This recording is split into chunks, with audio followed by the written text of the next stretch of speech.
मीरा बहन और बाघ। सन 1892 में मैडलीन स्लेट का जन्म इंग्लैंड में हुआ था, लेकिन बाद में वो महात्मा गांधी के आदर्शों से प्रेरित होकर उनके संघर्षों में उनका हाथ बटाने भारत आ गईं और मीरा बहन के नाम से जानी जाने लगी। देश की आजादी के 5 साल बाद मीरा बहन ने पहाड़ी उत्तराखंड के गेवली गांव में गोपाल आश्रम की स्थापना की। आश्रम में रहकर मीरा बहन ने अपना बहुत सारा समय पालतू पशुओं की देखभाल में बिताया। खाओ कमला, अच्छे से खाओ। तुम ठीक से नहीं खाओगी तो अपने बच्चों को दूध कैसे पिलाओगी? आहा, जुगनी, मलहम ने अपना काम कर दिया। अब तुम अच्छी तरह उड़ सकती हो। एक जमाने में गेवली गांव के आसपास घने जंगल हुआ करते थे, लेकिन लोगों ने कारखाने बनवाने और अपने स्वार्थ के लिए पेड़ों को काटना शुरू किया और उन घने जंगलों को बहुत नुकसान पहुंचाया। पर्यावरण के संतुलन को बनाए रखने वाले बहुत से अभियानों में मीरा बहन ने बढ़ चढ़कर हिस्सा लिया, लेकिन फिर भी जंगलों का नुकसान बरकरार रहा। जंगल कटने के कारण अपने भोजन की तलाश में जंगली जानवर मजबूरन जंगल से बाहर निकलने लगे। इसी वजह से मीरा बहन के गोपाल आश्रम वाले गेवली गांव में अक्सर बाघ का डर बना रहता था। एक रात तो एक बाघ ने गांव में घुसकर एक गाय को मार डाला।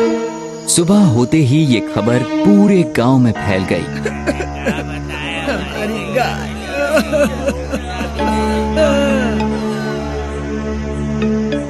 गांव के लोग डर गए कि ये बाघ कहीं फिर से आकर दूसरे पालतू जानवरों और किसी इंसान को ही अपना शिकार ना बना ले।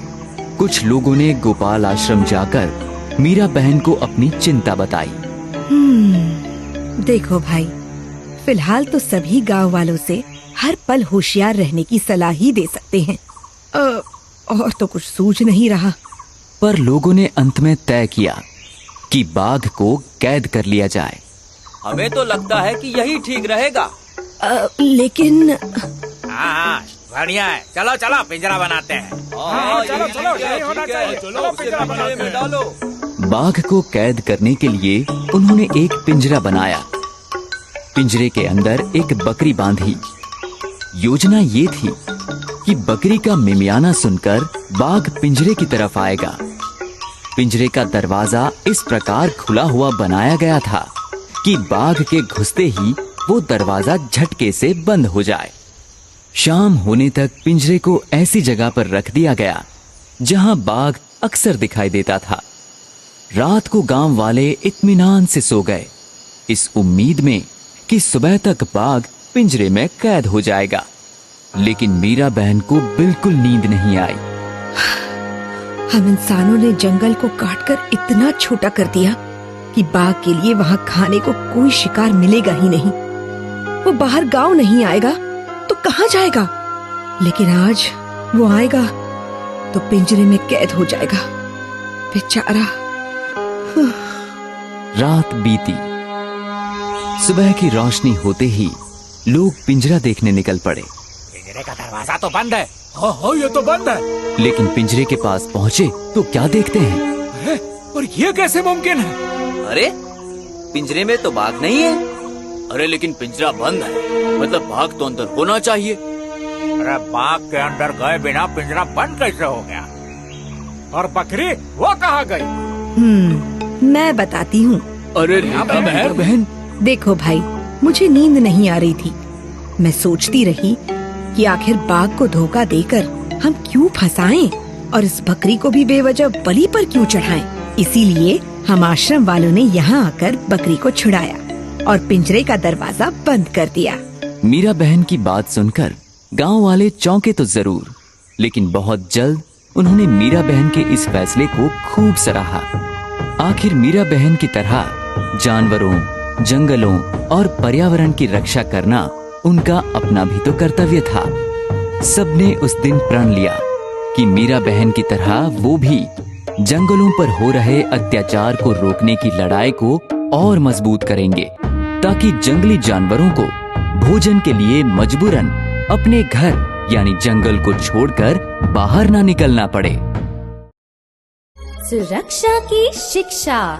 आनंद वन नाम का एक समृद्ध जंगल था। वहाँ के प्राणी बड़ी ही खुशहाल जिंदगी जीते थे, लेकिन उनके बीच एक शैतान दिमाग था। ओ बल्ले ओए, आज तो पेट फूलने तक मैं खाना खाऊंगा। हाँ हाँ भालू दादा, आज पेट भर के खाना और कल मेरे क्लिनिक आ जाना।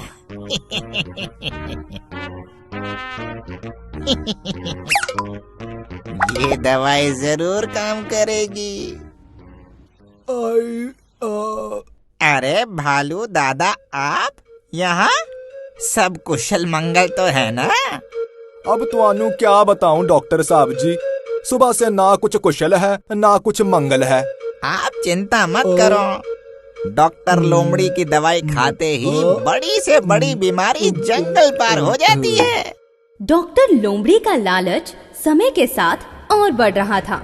वो आए दिन किसी न किसी को अपने जाल में फंसाने लगा। लो, मिल गए नए ग्राहक। डॉक्टर लोमड़ी क्या दिमाग लगाया है। हमारे क्लिनिक में आपका स्वागत है। डॉक्टर लोमड़ी का ये खुफिया प्लान कामयाब हो रहा था। उसके क्लिनिक के बाहर मरीजों की लाइन बढ़ती ही जा रही थी। अरे बाबा, तुम ठीक तो हो ना बंकू? क्या बताएं बाबू मोशाय, लगता है इस जंगल पे कोई बुरा साया है। ऐसा क्या हुआ? बंकू ने अपनी आप बीती पांडा को बताई। ये सुन के पांडा सोच में पड़ गया। ये बुराई का साया नहीं, लापरवाही की माया है। मतलब? वक्त आने पर तुम भी सीख जाओगे।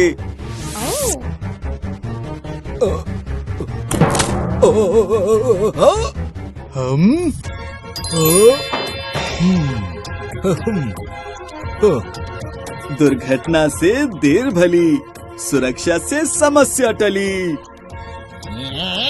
पांडा जंगल को बचाने के मिशन पर निकल पड़ा। Bye bye. उसकी बहादुरी से जैसे चमत्कार हो गया। लेकिन दूसरी ओर डॉक्टर लोमड़ी की दुकान ठप पड़ गई और वो इसका हल ढूंढने में लग गया। इस पांडा ने सारा धंधा चौपट कर दिया है, इसका इलाज तो करना ही पड़ेगा। अरे ओ पांडा भैया, हाँ? नदी के पार जाना है क्या? आओ हम छोड़ देते हैं भैया।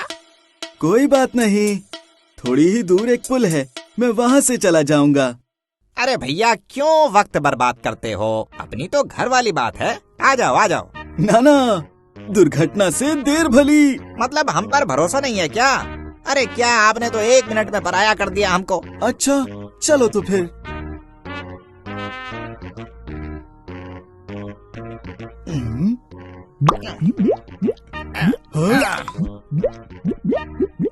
मेरा धंधा डुबाने चला था, अब डूब गई ना नैया। शायद तुम जानते नहीं, पर मैं हमेशा तैयार रहता हूँ।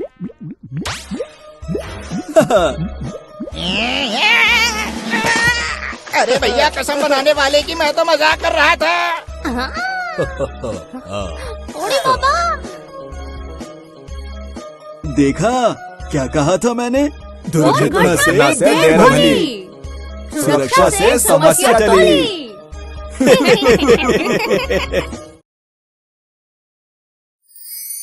सिंड्रेला।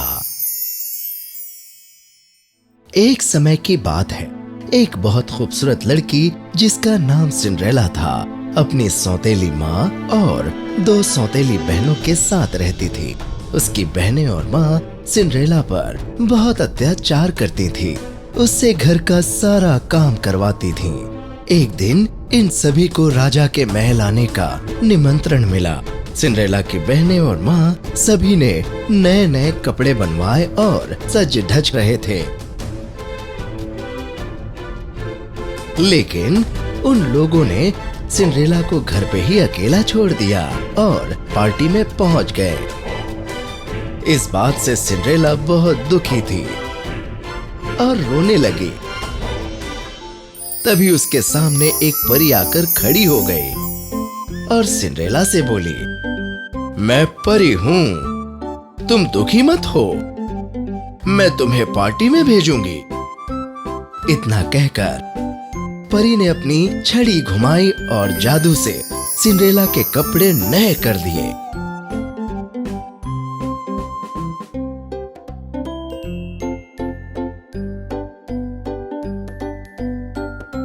फिर उसने जादू से सिंड्रेला के जूते नए कर दिए।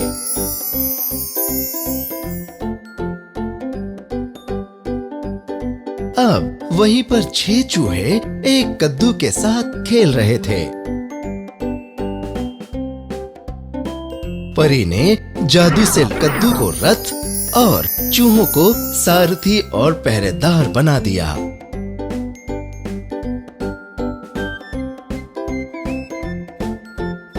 सिंड्रेला बहुत खुश होकर परी से बोली, थैंक यू परी, तुम बहुत अच्छी हो। इतना कहकर वो रथ पर बैठ गई। जैसे ही वो जाने के लिए रथ पर बैठी, परी ने सिंड्रेला से एक बात कही, सिंड्रेला मेरी एक बात ध्यान रखना कि मेरा ये जादू आज सिर्फ आधी रात तक ही रहेगा, उसके पहले तुम्हें घर वापस आना है। सिंड्रेला जैसे ही राजा के महल के अंदर पहुंची, सौतेली माँ और सभी उसे उन कपड़ों में पहचान नहीं पाई।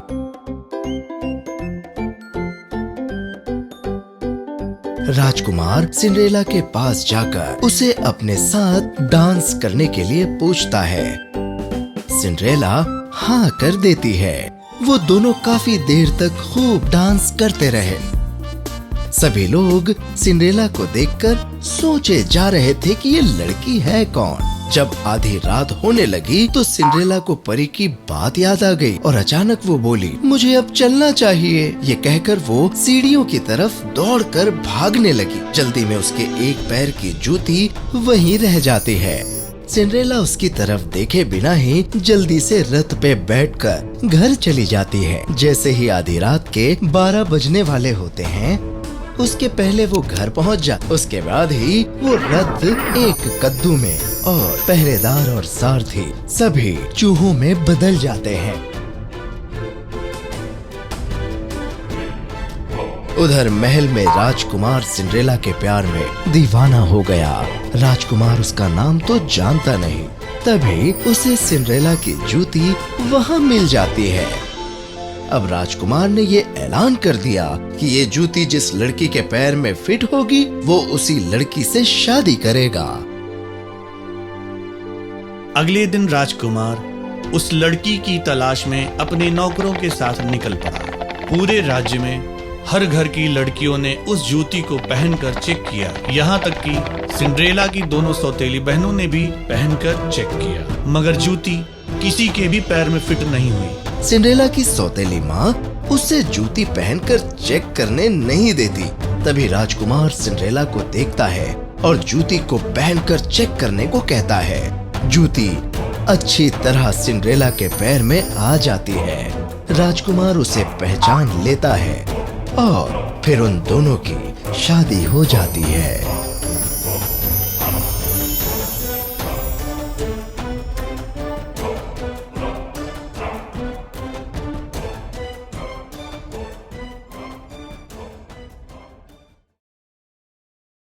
गोल्डी लॉक्स और 3 भालू। एक समय की बात है, गोल्डी लॉक्स नाम की एक छोटी सी लड़की थी जिसके बाल बड़े सुनहरे थे। एक दिन गोल्डी लॉक्स खेलते खेलते जंगल पहुंच गए। वहां उसे एक घर दिखा। उसने दरवाजा खटखटाया, मगर जब कोई नहीं आया तो वो दरवाजा खोलकर अंदर चली गई। घर में कोई भी नहीं था, लेकिन रसोई में 3 कटोरे थे जिसमें खिचड़ी रखी थी। गोल्डी लॉक्स बहुत भूखी थी। उसने सबसे बड़े कटोरे से थोड़ी सी खिचड़ी खाई। वो बोली, ये तो बहुत गर्म है। फिर उसने बीच वाले कटोरे से थोड़ा खाकर बोली, ये तो बहुत ठंडी है। सबसे छोटे कटोरे की खिचड़ी खाकर वो बोली, हाँ ये ठीक है। कहकर उसने पूरी खिचड़ी खा ली। गोल्डीलॉक्स थक गई थी। उसने देखा वहाँ 3 कुर्सी थी। सबसे बड़ी कुर्सी पे बैठकर बोली, ये तो बहुत बड़ी है।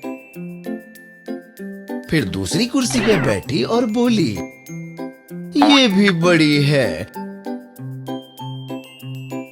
तीसरी कुर्सी पे बैठकर बोली, हाँ ये ठीक है। बोलकर जैसे ही वो कुर्सी पे बैठती है, कुर्सी टूट जाती है।